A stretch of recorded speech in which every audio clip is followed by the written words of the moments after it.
Welcome to Caching Waves. This is an Elliott Wave update for MATIC.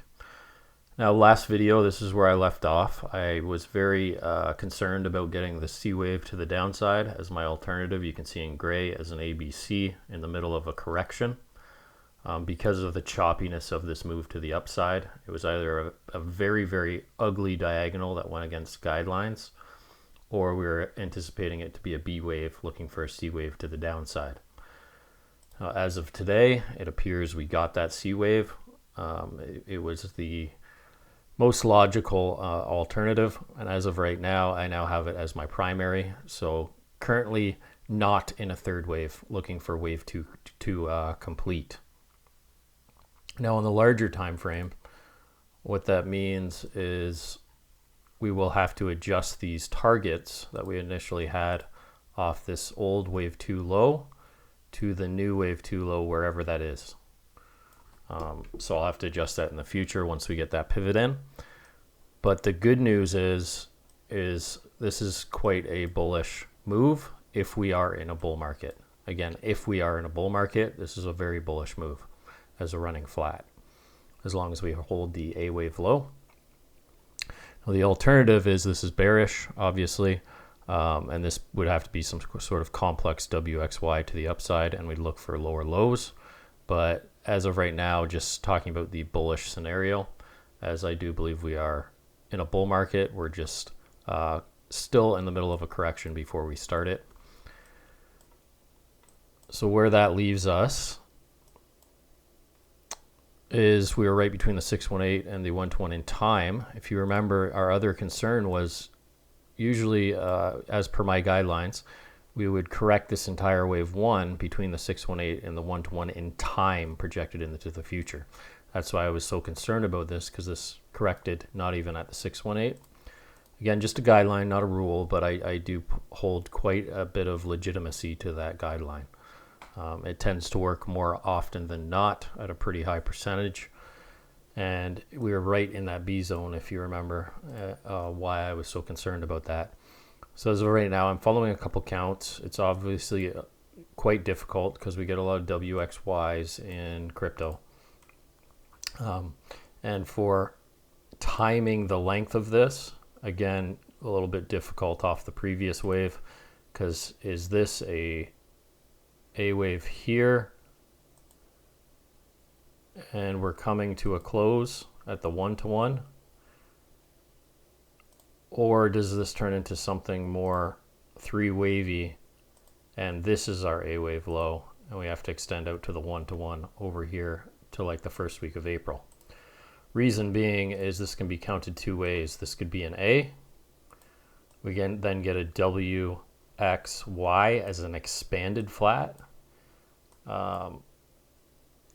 And then we get just that short C wave?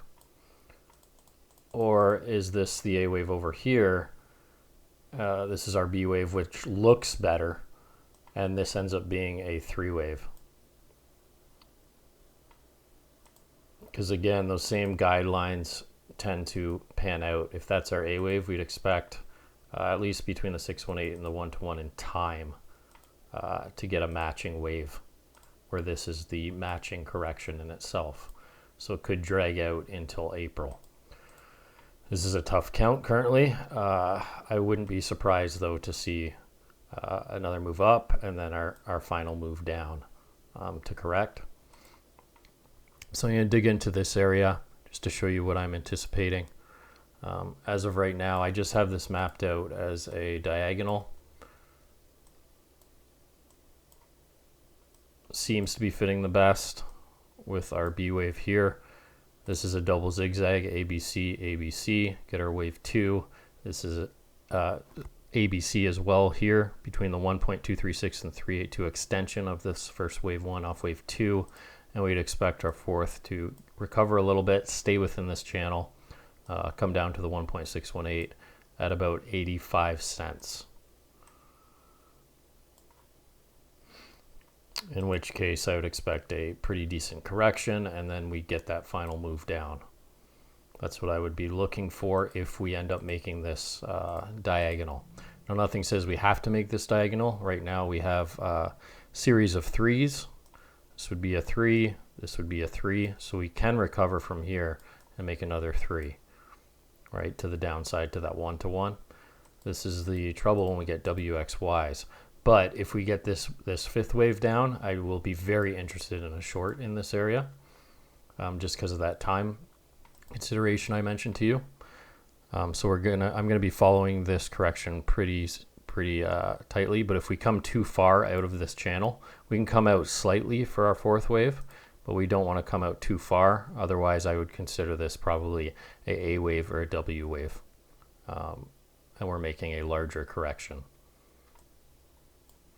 So we're not going to know till we get it. What I would like to see is this, and then I'd be quite interested in a short after this next correction. But yeah, I'm getting rid of this as a diagonal at this point. I haven't changed the count yet, but this is most likely a very complex WXY series of threes. Something like this, A, B, C, and our X wave would be probably here. And this was a flat, and then we get probably an expanded flat here. WXY, something like this. Very complex, as you can see. Very difficult, which is why I was so concerned about this being a B wave. So if things aren't following guidelines, you really have to be worried about those scenarios. But yeah, I'm not currently interested in a trade at this point. Waiting for either a larger correction where this is a 3 wave. I will, for the next video, have my fibs up, probably between the 50 and the 618, and I might be interested in a short here, just down to the 1-to-1. Targets for that 1-to-1 is 81.59 on the larger time frame for that C wave at the 1-to-1.